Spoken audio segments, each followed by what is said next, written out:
This is a demonstration of the Part 2 application for a distributed generation project. A Part 2 project is completed after the construction of a project is complete and the system has been interconnected. The project must also be Part 1 verified, ICC approved, and under a REC contract prior to the Part 2 application submission.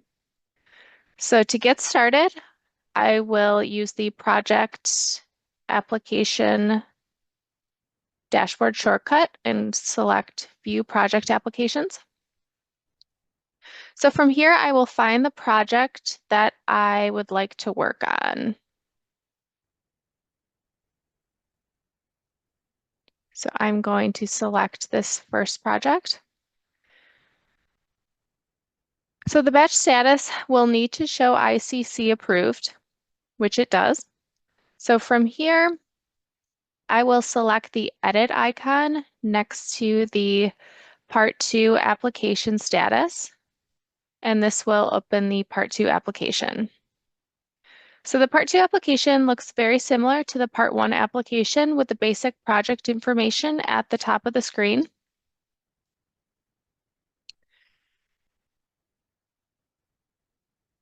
Followed by 4 sections of information. And we will get started the same way we did in Part 1 by selecting Section 1 to open that section of the application.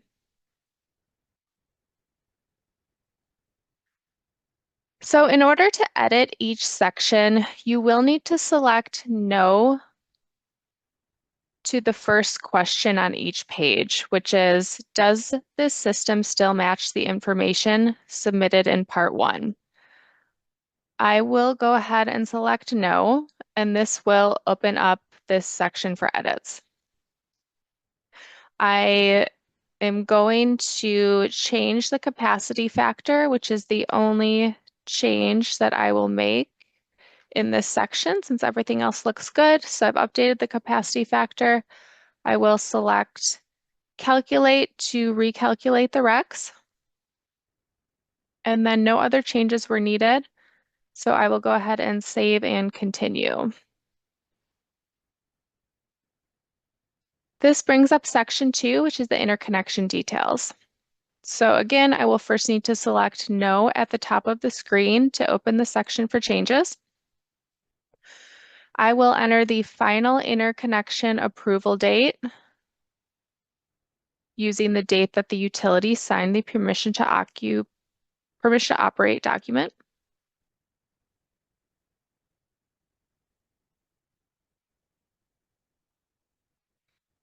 I will then enter the project online date, which is the date the system began full-time production.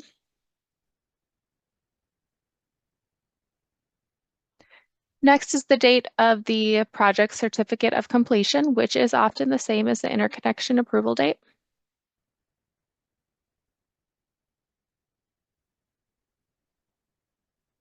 And then I will select the date that the construction activities were completed on the project.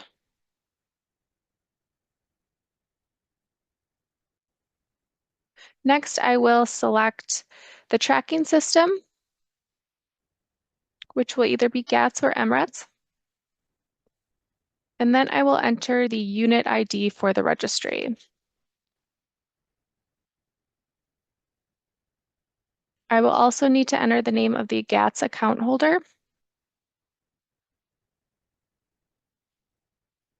And then last, I will indicate whether I have a net metering application approval letter. This is required for ComEd. So in this case, I will say yes, and I will select Save and Continue. So this will bring up section 3, which is the installer information. So I will need to make edits and additions to this page. So I will start out by selecting No to the first question in order to open it for edits. I will first verify that the installer information is correct. It's important to ensure that the qualified person is also correct since this pulls over from the approved vendor information. In this case, I do need to make an update. I will also need to enter the ICC docket number for the ICC certified installer.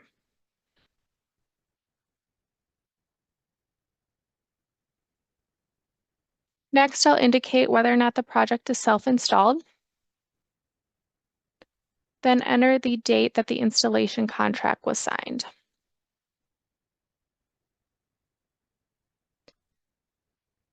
Then there's the subject to prevailing wage indication. It is visible, however, you're not able to make edits to this field. This is selected automatically based on the application data, so it's informational purposes only. So the next section is the demographic information. You will need to enter hours by race as well as hours by ethnicity. The total hours in each of these sections must equal one another. So I will enter a total of 100 hours for hours by race. And then in hours by ethnicity, I will need to also ensure that the hours I enter total 100. You can see if these don't total, you will get errors. I will then indicate if there are any employees who live in Illinois who worked on the project. And if you select yes, you will need to enter their zip code along with how many hours they worked on the project.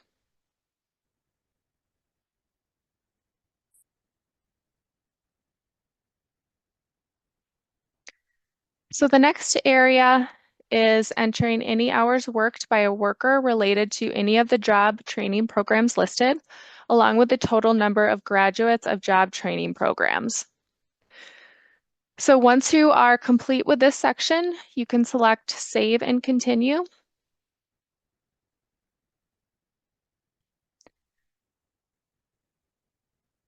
Which will bring us to the last section of the application data, which is the equipment details. So like the other sections, I will start by selecting No, which will open up the section for edits. I'll then enter the manufacturer information for the modules and the inverters used.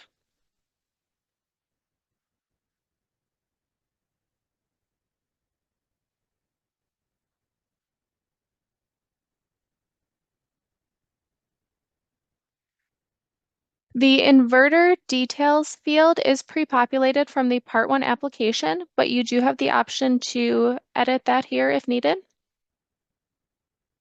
Next, I will enter the metering standard that this project meets, along with the production meter manufacturer and model.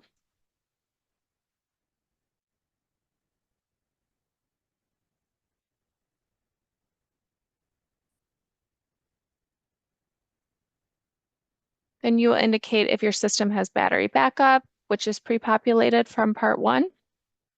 And then you'll indicate the total project cost.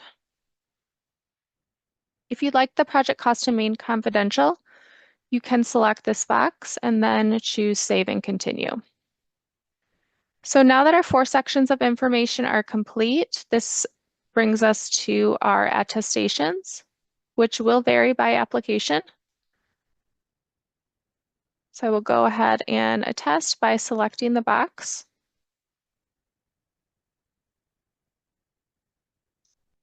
And then there is an opportunity to provide additional context on any changes that happen between Part 1 and Part 2.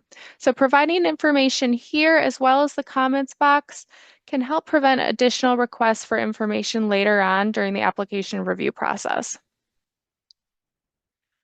So finally, we've come to the document upload section. So I will select the blue Documents button, which will display the required documents.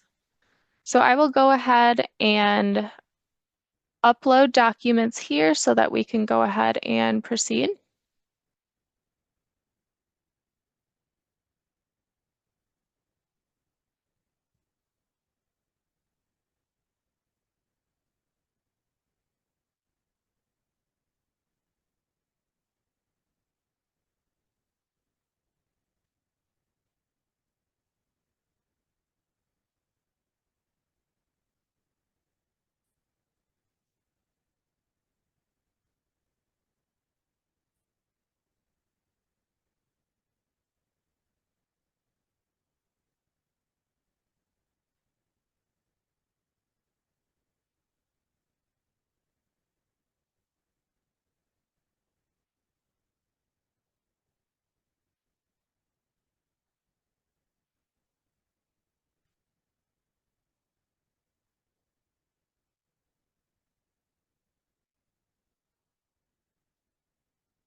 And I have now uploaded all required documents.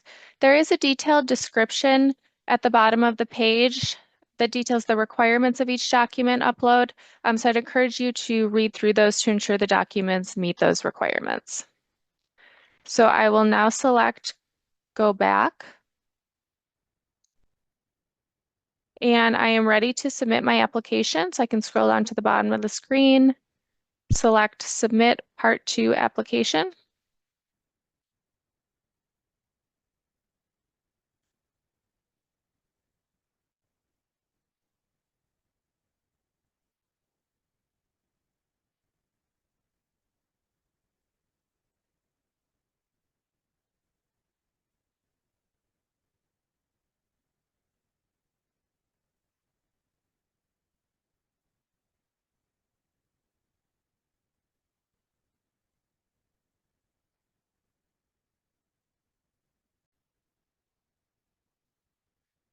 If the application is not ready to be submitted, you will receive an error like the one that just popped up. In this case, that has been resolved.